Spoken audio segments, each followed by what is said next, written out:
देवगुरु बृहस्पति को बुद्धि और शिक्षा का कारक माना जाता है। गुरुवार के दिन बृहस्पति देवता की पूजा करने से धन, विद्या, मान सम्मान, प्रतिष्ठा और कई मनोवांछित फलों की प्राप्ति होती है। धार्मिक ग्रंथों के अनुसार गुरुवार यानी बृहस्पतिवार को भगवान बृहस्पति की पूजा का विधान है। गुरुवार के दिन व्रत रखने और कथा सुनने से घर परिवार में सुख समृद्धि बनी रहती है। तो आज आपको सुनाते हैं गुरुवार यानी बृहस्पतिवार व्रत की कथा और आरती। कथा प्रारंभ करने से पहले कमेंट बॉक्स में बृहस्पति देवता की जय जरूर लिखिएगा। पौराणिक कथा के अनुसार भारतवर्ष में एक प्रतापी और दानी राजा राज्य करता था। वह नित्य गरीबों और ब्राह्मणों की सहायता करता था। यह बात उसकी रानी को अच्छी नहीं लगती थी।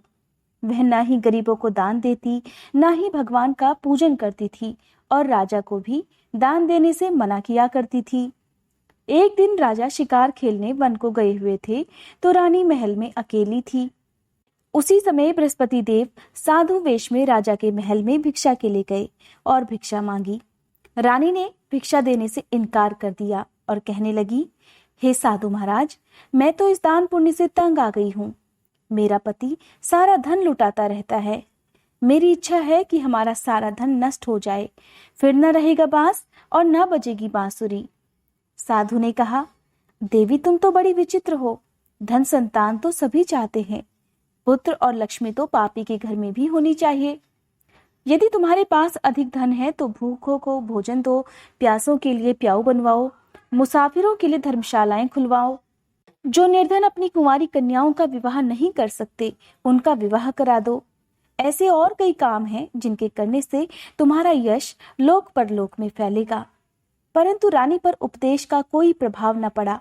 वह बोली, महाराज, आप मुझे कुछ मत समझाइए। मैं ऐसा धन नहीं चाहती जो हर जगह बांटती फिरूं। साधु ने उत्तर दिया, यदि तुम्हारी ऐसी ही इच्छा है तो तथास्तु। तुम ऐसा करना कि बृहस्पतिवार को घर लीपकर पीली मिट्टी से अपना सिर धोकर स्नान करना, भट्टी चढ़ाकर कपड़े धोना। ऐसा करने से तुम्हारा सारा धन नष्ट हो जाएगा। इतना कहकर वह साधु महाराज वहां से आलोप हो गए। साधु के कहे अनुसार कई बातों को पूरा करते हुए रानी को केवल 3 बृहस्पतिवार ही बीते थे कि उसकी समस्त धन संपत्ति नष्ट हो गई। भोजन के लिए राजा का परिवार तरसने लगा। तब एक दिन राजा रानी से बोला, हे रानी, तुम यहीं रहो, मैं दूसरे देश को जाता हूँ। क्योंकि यहाँ पर सभी लोग मुझे जानते हैं, इसलिए मैं कोई छोटा कार्य नहीं कर सकता। ऐसा कहकर राजा परदेश चला गया। वहां वह जंगल से लकड़ी काट कर लाता और शहर में बेचता। इस तरह वह अपना जीवन व्यतीत करने लगा। इधर राजा के परदेश जाते ही रानी और दासी दुखी रहने लगी। एक बार जब रानी और दासी को 7 दिन तक बिना भोजन के रहना पड़ा, तब रानी ने अपनी दासी से कहा, हे दासी, पास ही के नगर में मेरी बहन रहती है। वह बड़ी धनवान है। तू उसके पास जा और कुछ ले आ, ताकि थोड़ी बहुत गुजर बसर हो जाए। दासी रानी की बहन के पास गई। उस दिन गुरुवार था और रानी की बहन उस समय बृहस्पतिवार व्रत की कथा सुन रही थी।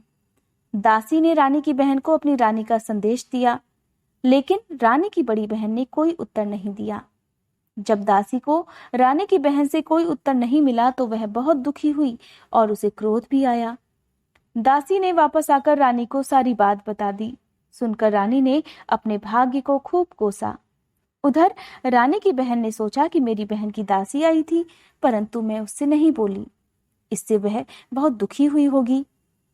कथा सुनकर और पूजन समाप्त कर वह अपनी बहन के घर आई और कहने लगी, हे बहन, मैं बृहस्पतिवार का व्रत कर रही थी। तुम्हारी दासी मेरे घर आई थी, परंतु जब तक कथा होती है तब तक ना तो उठते हैं और ना ही बोलते हैं, इसलिए मैं नहीं बोली। कहो, दासी क्यों गई थी? रानी बोली, बहन, तुमसे क्या छुपाऊं, हमारे घर में खाने तक को अनाज नहीं था। ऐसा कहते कहते रानी की आंखें भर आई।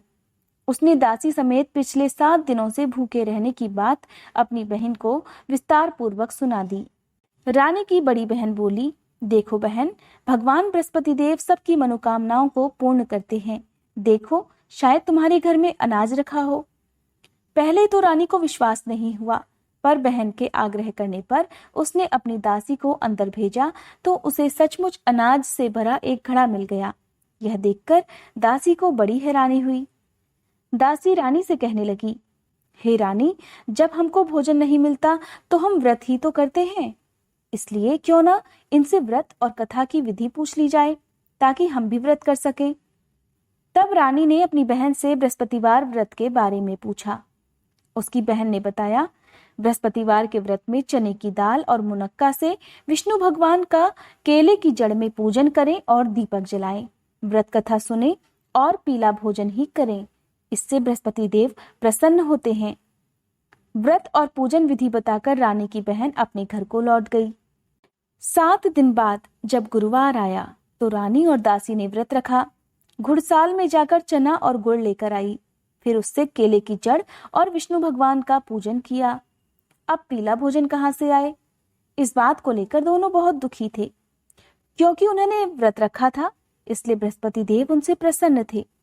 इसलिए वे एक साधारण व्यक्ति का रूप धारण कर 2 थालों में सुंदर पीला भोजन लेकर आए। भोजन को दासी को देकर चले गए। भोजन पाकर दासी प्रसन्न हुई और फिर रानी के साथ मिलकर भोजन ग्रहण किया।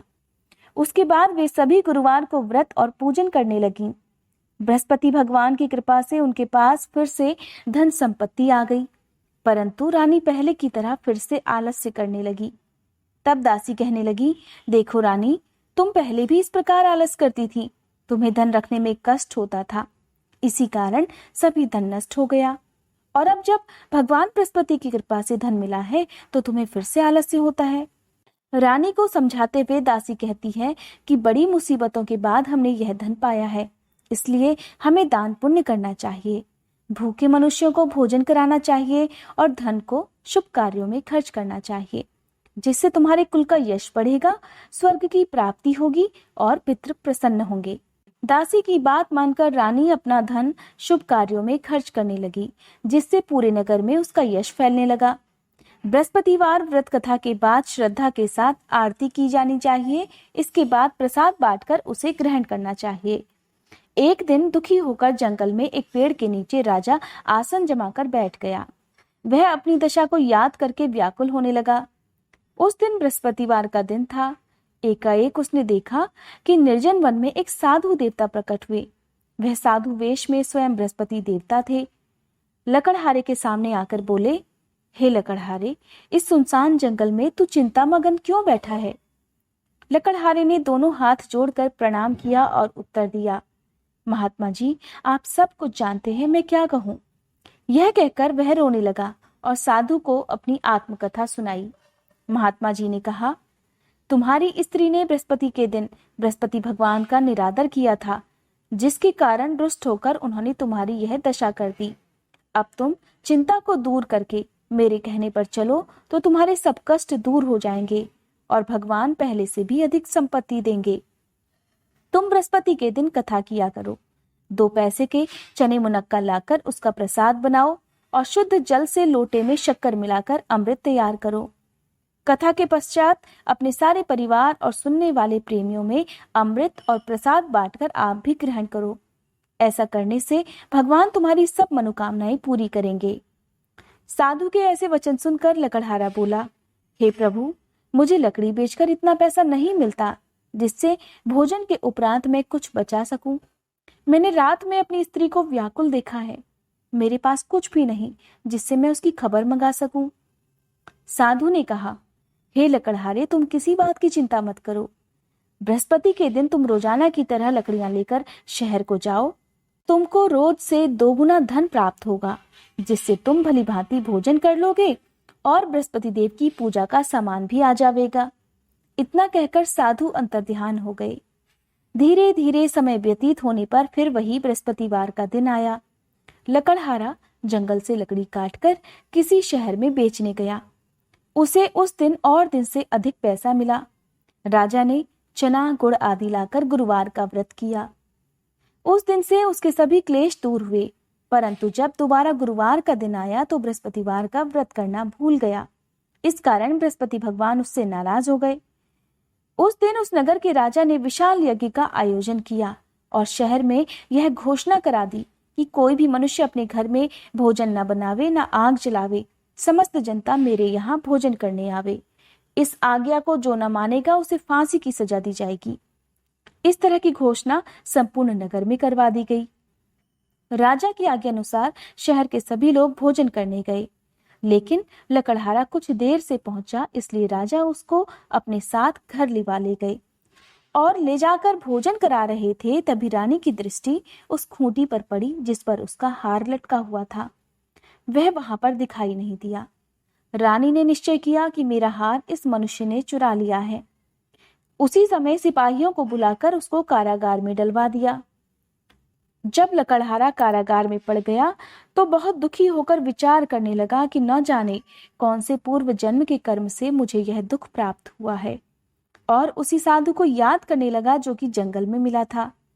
उसी समय तत्काल बृहस्पति देव साधु के रूप में प्रकट हुए और उसकी दशा को देखकर कहने लगे, अरे मूर्ख, तूने बृहस्पति देव की कथा नहीं करी, इस कारण तुझे यह दुख प्राप्त हुआ है। अब चिंता मत कर, बृहस्पतिवार के दिन कारागार के दरवाजे पर 4 पैसे पड़े मिलेंगे। उनसे तू बृहस्पतिवार की पूजा करना और तेरे सभी कष्ट दूर हो जाएंगे। बृहस्पतिवार के दिन उसे 4 पैसे पड़े मिले। लकड़हारे ने कथा कही। उसी रात को बृहस्पति देव ने उस नगर के राजा को स्वप्न में कहा, हे राजा, तुमने जिस आदमी को कारागार में बंद करा दिया है वह निर्दोष है, वह राजा है, उसे छोड़ देना। रानी का हार उसी खूंटी पर लटका है, अगर तू ऐसा नहीं करेगा तो मैं तेरे राज्य को नष्ट कर दूंगा। इस तरह रात के स्वप्न को देखकर राजा प्रातःकाल उठा और खूंटी पर हार देकर लकड़हारे को बुलाकर क्षमा मांगी और लकड़हारे को योग्य सुंदर वस्त्र आभूषण देकर विदा कर दिया। बृहस्पति देव की आज्ञा अनुसार लकड़हारा अपने नगर को चल दिया। राजा जब अपने नगर के निकट पहुंचा तो उसे बड़ा आश्चर्य हुआ। नगर में पहले से अधिक बाग, तालाब, कुएं और बहुत सी धर्मशाला, मंदिर आदि बन गई हैं। राजा ने पूछा, यह किसका बाग और धर्मशाला है? तब नगर के सब लोग कहने लगे, यह सब तो रानी और बांदी के हैं। तब राजा को बड़ा आश्चर्य हुआ और गुस्सा भी आया। जब रानी ने यह खबर सुनी कि राजा आ रहे हैं, तब उसने बांदी से कहा, हे दासी, देख, राजा हमको कितनी बुरी हालत में छोड़ गए थे। ऐसी हालत देखकर कहीं वह लौट ना जाए, इसलिए तू दरवाजे पर खड़ी हो जा। आज्ञा अनुसार दासी दरवाजे पर खड़ी हो गई। राजा आए तो उन्हें अपने साथ लिवा लाई। तब राजा ने क्रोध करके अपनी रानी से पूछा, यह धन तुम्हें कैसे प्राप्त हुआ है? तब उन्होंने कहा, हमें यह सब धन बृहस्पति देव के इस व्रत के प्रभाव से प्राप्त हुआ है। तब राजा ने निश्चय किया कि 7 रोज बाद तो सभी बृहस्पति देव का पूजन करते हैं, परंतु मैं प्रतिदिन दिन में 3 बार कहानी कहा करूंगा और रोज व्रत किया करूंगा। अब हर समय राजा के दुपट्टे में चने की दाल बंधी रहती और दिन में 3 बार कहानी कहता। एक रोज राजा ने विचार किया कि चलो अपनी बहन के यहाँ हो आवे। इस तरह निश्चय कर राजा घोड़े पर सवार होकर अपनी बहन के यहाँ को चलने लगा। मार्ग में उसने देखा कुछ आदमी एक मुर्दे को लिए जा रहे हैं। उन्हें रोककर राजा कहने लगा, अरे भाइयों, मेरी बृहस्पति देव की कथा सुन लो। वे बोले, लो, हमारा तो आदमी मर गया है, इसको अपनी कथा की पड़ी है। परंतु कुछ आदमी बोले, अच्छा कहो, हम तुम्हारी कथा भी सुनेंगे। तब राजा ने दाल निकाली और जब कथा आधी हुई थी कि मुर्दा हिलने लग गया। जब कथा समाप्त हो गई तो राम राम करके मनुष्य उठ खड़ा हुआ। आगे मार्ग में उसे एक किसान खेत में हल चलाता मिला। राजा ने उसे देखा और उससे बोला, अरे भैया, तुम मेरी बृहस्पतिवार की कथा सुन लो। किसान बोला, जब तक मैं तेरी कथा सुनूंगा तब तक 4 हरैया जोत लूंगा। जा, अपनी कथा किसी और को सुनाना। इस तरह राजा आगे चलने लगा। राजा के हटते ही बैल पछाड़ खाकर गिर गए। किसान के पेट में बड़ी जोर का दर्द होने लगा। उसी समय उसकी माँ रोटी लेकर आई। उसने जब यह देखा तो अपने पुत्र से सब हाल पूछा और बेटे ने सभी हाल कह दिया। तो बुढ़िया दौड़ी दौड़ी उस घुड़सवार के पास गई और उससे बोली कि मैं तेरी कथा सुनूंगी, तू अपनी कथा मेरे खेत पर चलकर ही कहना। राजा ने बुढ़िया के खेत पर जाकर कथा कही, जिसके सुनते ही वह बैल उठ खड़े हुए और किसान के पेट का दर्द भी बंद हो गया। राजा अपनी बहन के घर पहुंचा। बहन ने भाई की खूब मेहमानी की। दूसरे रोज प्रातःकाल राजा जगा तो वह देखने लगा कि सभी लोग भोजन कर रहे हैं। राजा ने अपनी बहन से कहा, ऐसा कोई मनुष्य है जिसने भोजन ना किया हो? मेरी बृहस्पतिवार की कथा सुन ले। बहन बोली, हे भैया, यह देश ऐसा ही है। पहले यहाँ लोग भोजन करते हैं और बाद में अन्य काम करते हैं। अगर कोई पड़ोस में हो तो देखाऊं। वह ऐसा कहकर देखने चली गई, परंतु उसे कोई ऐसा व्यक्ति नहीं मिला जिसने भोजन ना किया हो। अतः वह एक कुम्हार के घर गई जिसका लड़का बीमार था। उसे मालूम हुआ कि उनके यहाँ 3 रोज से किसी ने भोजन नहीं किया है। रानी ने अपने भाई की कथा सुनने के लिए कुम्हार से कहा तो वह तैयार हो गया। राजा ने जाकर बृहस्पतिवार की कथा कही, जिसको सुनकर उसका लड़का ठीक हो गया। अब तो राजा की प्रशंसा होने लगी। एक रोज राजा ने अपनी बहन से कहा, बहन अब हम अपने घर को जाएंगे, तुम भी तैयार हो जाओ। राजा की बहन ने अपनी सास से कहा। सास ने कहा, हाँ चली जा, परंतु अपने लड़कों को मत ले जाना, क्योंकि तेरे भाई की कोई औलाद नहीं है। बहन ने अपने भैया से कहा, हे भैया मैं तो चलूंगी, पर कोई बालक नहीं जाएगा। राजा बोला, जब कोई बालक नहीं चलेगा तब तुम भी क्या करोगी। बड़े दुखी मन से राजा अपने नगर को लौट आया। राजा ने अपनी रानी से कहा, हम निर्वंशी राजा हैं, हमारा मुंह देखने का धर्म नहीं है, और कुछ भोजन आदि भी नहीं किया। रानी बोली, हे प्रभु, बृहस्पति देव ने हमें सब कुछ दिया है, वह हमें औलाद भी अवश्य देंगे। उसी रात को बृहस्पति देव ने राजा से स्वप्न में कहा, हे राजा उठ, सभी सोच त्याग दे, तेरी रानी गर्भ से है। राजा को यह बात सुनकर बड़ी खुशी हुई। 9वें महीने रानी के गर्भ से एक सुंदर पुत्र पैदा हुआ। तब राजा बोला, हे रानी, स्त्री बिना भोजन के रह सकती है, पर बिना कहे नहीं रह सकती, इसलिए जब मेरी बहन आए तब तुम उससे कुछ मत कहना। रानी ने सुनकर हाँ कर दिया। जब राजा की बहन ने यह शुभ समाचार सुना तो वह बहुत खुश हुई और बधाई लेकर अपने भाई के यहाँ आई। तब रानी ने कहा, घोड़ा चढ़कर तो नहीं आई, गधा चढ़ी आई। राजा की बहन बोली, भाभी मैं इस प्रकार ना कहती तो तुम्हें औलाद कैसे मिलती। बृहस्पति देव ऐसे ही हैं, जैसी जिसके मन में कामनाएं हैं सभी को पूर्ण करते हैं, और जो सद्भावना पूर्वक बृहस्पतिवार का व्रत करता है और कथा पढ़ता है अथवा दूसरों को सुनाता है या सुनता है, बृहस्पति देव उनकी सभी मनोकामनाएं पूर्ण करते हैं। ये थी बृहस्पतिवार व्रत कथा। अब सुनिए आरती। ओम जय बृहस्पति देवा, स्वामी जय बृहस्पति देवा, छिन छिन भोग लगाऊं, कदली फल मेवा। ओम जय बृहस्पति देवा, तुम पूर्ण परमात्मा, तुम अंतर्यामी, स्वामी तुम अंतर्यामी, जगत पिता जगदीश्वर, तुम सबके स्वामी। ओम जय बृहस्पति देवा, चरणामृत निज निर्मल, सब पातक हरता, स्वामी सब पातक हरता, सकल मनोरथ दायक, कृपा करो भरता। ओम जय बृहस्पति देवा, तन मन धन अर्पण कर, जो जन शरण पड़े, स्वामी जो जन शरण पड़े, प्रभु प्रकट तब होकर, आकर द्वार खड़े। ओम जय बृहस्पति देवा, दीन दयाल दयानिधि, भक्तन हितकारी, स्वामी भक्तन हितकारी, पाप दोष सब हरता, भव बंधन हारी। ओम जय बृहस्पति देवा, सकल मनोरथ दायक, सब संशय तारो, स्वामी सब संशय तारो, विषय विकार मिटाओ, संतन सुखकारी। ओम जय बृहस्पति देवा, जो कोई आरती तेरी प्रेम सहित गावे, स्वामी प्रेम सहित गावे, ज्येष्ठानंद वंद सो सो निश्चय पावे।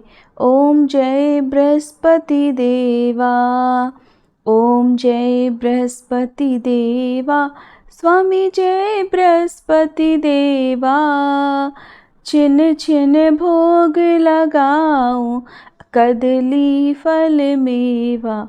ओम जय बृहस्पति देवा। प्रेम से बोलिए बृहस्पति देवता की जय। उम्मीद है वीडियो आपको पसंद आई होगी।